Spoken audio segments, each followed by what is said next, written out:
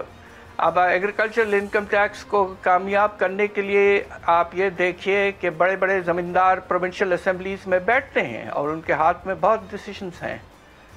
تو اس لیے اب یہ دیکھنا ہے کہ کس حد تک وہ مان جائیں گے کہ کچھ کنٹریبیوشن کریں ریونیوز کی طرف.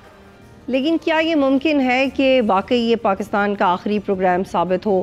شہباز شریف نے کہا کہ کشکول توڑ دیں گے, نواز شریف کہتے ہیں کہ اگر ان کی 2017 کی پالیسی کا امپلیمنٹ ہو تو پاکستان کو ضرورت ہی نہیں رہے گی سسٹینیبل اکانومی کی طرف جانے پہ. تو کیا یہ آخری پروگرام ہوگا؟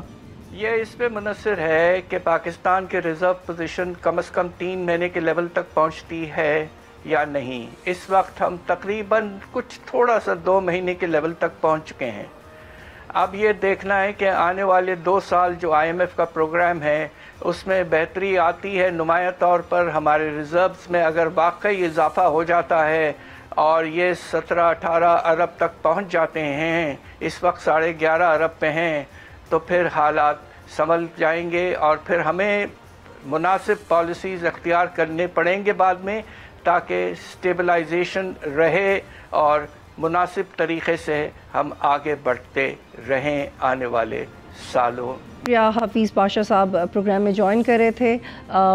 بہت اہم گورنمنٹس کے ساتھ حفیظ پاشا صاحب نے کوآرڈینیٹ کیا ہے, انہوں نے درجنوں کتابوں میں کنٹریبیوٹ کیا ہے. آج تک کے لیے اتنا ہی. پروگرام دیکھنے کا شکریہ. اللہ حافظ.